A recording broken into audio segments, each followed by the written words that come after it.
नमस्ते बच्चों, कक्षा 9 विषय गणित और प्रश्नावली अपनी चल रही है चौथी। 4.3 का जो एक भाग है वो अपने कर चुके हैं और आगे का जो भाग है 5वें क्वेश्चन से शुरू करना था।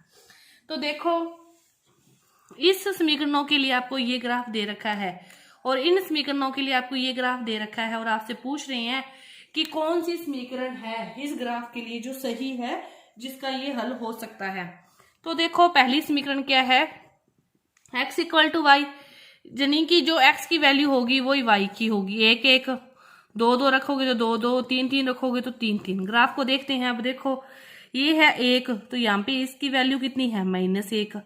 यहाँ से y की एक है तो x की -1 है, तो दोनों सेम तो नहीं है ना, एक की प्लस में एक की माइनस में है। लेकिन ये समीकरण क्या कहती है कि यदि एक की प्लस है तो दूसरे की प्लस होगी और एक की माइनस है तो दूसरे की माइनस होगी, तो ये समीकरण इस पर लागू नहीं है। अब देखो, इसको देखें, यहां से x प्लस वाई बराबर 0 है तो x इक्वल टू क्या आ जाएगा, -y। अब जब y की वैल्यू 1 होगी तो x की वैल्यू फिर उसके लिए क्या होगी, -1। अब जब इसकी वैल्यू -1 होगी y की, तो x की वैल्यू उसके लिए क्या होगी, +1। कि ये वाली समीकरण इस पे लागू हो रही है ना। अभी एक प्लस में होगा, दूसरा किस में होगा, माइनस में होगा। तो यह है इस समीकरण का क्या है, हल है। ये दुगनी हो रही है तो ये भी इसका हल नहीं है, तो ये भी नहीं। इसका हल क्या है फिर, ये वाला। अब इसको देखते हैं, दूसरे ग्राफ को ध्यान से देखो, क्या दे रखा है, 2 से जा रहा है तो यानी कि इसके लिए x का मान 0, x का मान 0 फिर 2, ठीक है। x का मान 0 2 है एक, इस पे x का मान 2 है तो y का मान 0 है। एक इसका है -1 और 3, -1 और 3, ये 3 पॉइंट है, ठीक है। ये 3 पॉइंट किस पे सेटिस्फाई करें, वो है। सबसे पहले अपने इसको देखते हैं। x की वैल्यू क्या है, 2, x की वैल्यू 2, तो y की वैल्यू क्या आ रही है, 4 आ रही है। लेकिन y की वैल्यू क्या आनी चाहिए, 0 आनी चाहिए। ये क्या हो गया, गलत हो गया। ये क्या हो गया, गलत हो गया। तो इसके बाद देखते हैं अपने x की वैल्यू द्वारा दूसरी समीकरण में रखते हैं। इसमें देखो कि y equal to x minus 2, कि जब x की वैल्यू अपने 0 रखते हैं, x की वैल्यू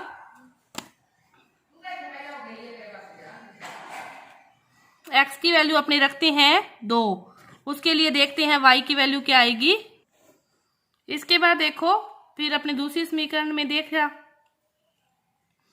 क्या आ रही है दूसरी समीकरण, कि y equal to x minus 2, कि x की वैल्यू 2 रखें अपने, 2 - 2, तो y की वैल्यू 0 आ रही है, 2 के लिए 0, ठीक है। अब अपने देखें ये वाली चीज, चाहे ये वाली कह लो कि 3 रखें, y का मान क्या आना चाहिए, x का मान -1 रखें तो -1 - 2, दोनों का तो -3 आ रहा है। लेकिन यहाँ पे तो 3 आना चाहिए, तो ये भी नहीं है। अब इसको देखते हैं, अगली समीकरण को, -x + 2, x की वैल्यू 2 रखी, 2 - 2, y की वैल्यू 0, ये समीकरण सेटिस्फाई हो गया। इसके बाद ये वाला देखो कि x की वैल्यू 0 रखी तो y का मान 2 आ रहा है, तो ये भी सेटिस्फाई हो गया। अब ये वाला देखो, x का मान अपने क्या रखते हैं, -1 रखते हैं, तो -1 और माइनस ये रहा, एक माइनस वो, तो माइनस +2 कितना आ गया, 3 आ गया, तो ये भी सेटिस्फाई हो गया। मतलब इसके लिए कौन सी समीकरण है, y - x + 2। मतलब आपको पॉइंट रखने हैं। कुल मिला के आपको समझाने की बात ये है कि जो उस ग्राफ के ऊपर पॉइंट है उनको लिख लो। लिख लिए, 1 1 1 -1 लिख के हर समीकरण में उसको रख के देखो।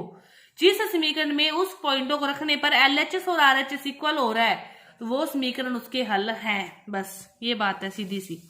इसके बाद देखो अगला क्वेश्चन क्या दे रखा है आपको, कि कोई भी एक अचर बल लगाने पर एक पिंड द्वारा जो किया गया कार्य है, पिंड द्वारा तय की गई दूरी के अनुक्रमानुपाती है। कि जो कार्य है वो क्या है, दूरी के अनुक्रमानुपाती है। तो कार्य को क्या है, दूरी समानुपाती या अनुक्रमानुपाती। इस कथन को 2 चरों वाले एक समीकरण में व्यक्त करते हैं कि अचर बल का मात्रक 5 मात्रक है। तो इसका आलेख खींचना है यदि पिंड द्वारा तय की गई दूरी 2 मात्रक हो और 0 मात्रक हो। तो कार्य इक्वल टू दूरी गुना विस्थापन, चाहे कुछ भी कर लो, कार्य गुना इक्वल टू दूरी गुना विस्थापन, ठीक है। अब देखो, बल का मात्रक 5 मात्रक है, इसके लिए कह रहा है वो। तो आलेख खींचना है यदि पिंड द्वारा तय की गई दूरी ये है। इस समीकरण में देखो, कार्य है अपने को देखना है और आपको ग्राफ बनाना है कि पिंड द्वारा तय की गई दूरी 2 मात्रक हो। अब ये विस्थापन अचर बल है, विस्थापन है, ये तो 5 है। अब जब 2 होगा तब क्या हो जाएगा 10। अब जब 0 होगा तो कितना हो जाएगा 0।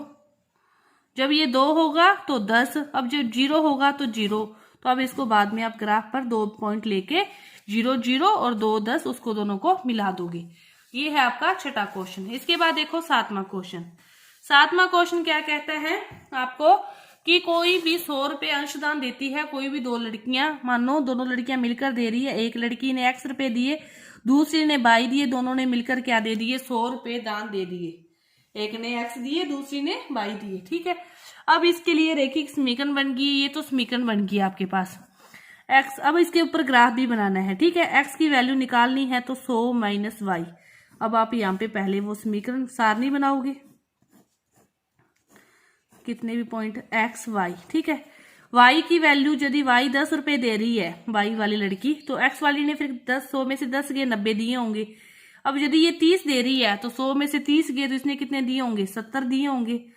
दोनों का मिला के 100 है। 50 दिए तो इसने भी 50 दिए, इसने 60 दिए तो फिर इसने कितने दिए 100 में से 60 गए 40 दिए। अब आपको क्या बनाना है ग्राफ बनाना है।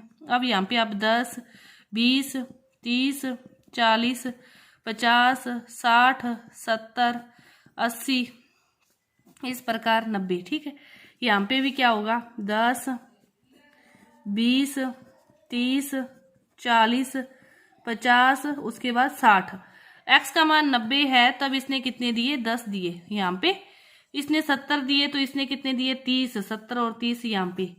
इसने 50 दिए तो इसने भी 50 दिए, ठीक है। इसने 40 दिए तो इसने 60 दिए, फिर ये 30 देगी तो ये 70 देगी। इस प्रकार ये ग्राफ आपका इस प्रकार की लाइन बनेगा। पूरा ग्राफ पे बनाओगे आप दोनों की फुल समीकरण लेकर आगे से इसको और आगे कितना ही बढ़ा लो सारणी को तो ये इस प्रकार आपकी ये लाइन आएगी। ये है आपका 7वां क्वेश्चन। इसके बाद देखो 8वां क्वेश्चन क्या दे रखा है। फारेनहाइट और सेल्सियस पैमाने में आपको दोनों में संबंध दे रखा है, ठीक है, और उस पर ग्राफ बनाना है। ग्राफ तो अब तक जैसे अपने हल कर रहे हैं इसी तरह होगा, आप खुद बनाओगे कि किसी का भी सेल्सियस का मान रखते जाओगे, फारेनहाइट का मान आ जाएगा और उस पर ग्राफ बना लोगे। ग्राफ बनाने आपको समझ में आगे होंगे। अब देखो दूसरा क्वेश्चन कि यदि तापमान 30 डिग्री सेंटीग्रेड हो तो फारेनहाइट का मान क्या होगा। फारेनहाइट और इसमें संबंध क्या है, ये है F = 9/5। इसकी जगह क्या आ गया 30 + 32, 5 × 30, 9 × 54 + 32 कितना आ गया 5 3 8 और 4 2 6 फारेनहाइट। दूसरा है कि फारेनहाइट का मान दे रखा है आपको 95 डिग्री फारेनहाइट, तो सेल्सियस का पूछा है, ठीक है। अब फारेनहाइट की जगह फारेनहाइट रख दिया, ये निकालना है। तो 95 प्लस के 32 है, इस साइड आएंगे तो माइनस के 32, 9/5c, ठीक है। 95 में से 32 गए तो आपके पास बच गए 5 में से 2 गए 3 और 9 में से 6, 9/5c = 63। c की वैल्यू निकालनी है तो 63 × 5/9, 9 7 63, 7 5 35 डिग्री सेंटीग्रेड, ठीक है। अब लास्ट कह रहे हैं 0 डिग्री फारेनहाइट और 0 डिग्री सेल्सियस पर दोनों ही जब मतलब समान हो, ये कह सकती हैं अपनी ये भी x है तो ये भी x है, ये भी x है और ये भी x है, दोनों का माप समान कब होगा ये देखना है। तो x = 9/5x + 32, ठीक है। अब ये वाला 5 से गुणा कर दो सारी समीकरण को, तो 5x = 9x = 32 प्लस 32 × 5, 9 गुना इधर लेके आएंगे तो 5x - 9x = 5 दूनी 10, 5 × 15 16 - 4x = कितना आ गया 160। x की वैल्यू 160/40 डिग्री, -40 डिग्री पर ये दोनों का ताप क्या होगा समान होगा, -40 डिग्री पर समान है तो दोनों को x ये संबंध दे रखा था, जिसका मान दिया तो उसका रख के दूसरे का अपने निकाल सकते हैं, ठीक है। और जब समान है दोनों को x मान के हल किया तो -40 डिग्री पर दोनों क्या होंगे समान होंगे। तो ये आपकी जो प्रश्नावली थी 4.3 पूरी हुई। धन्यवाद।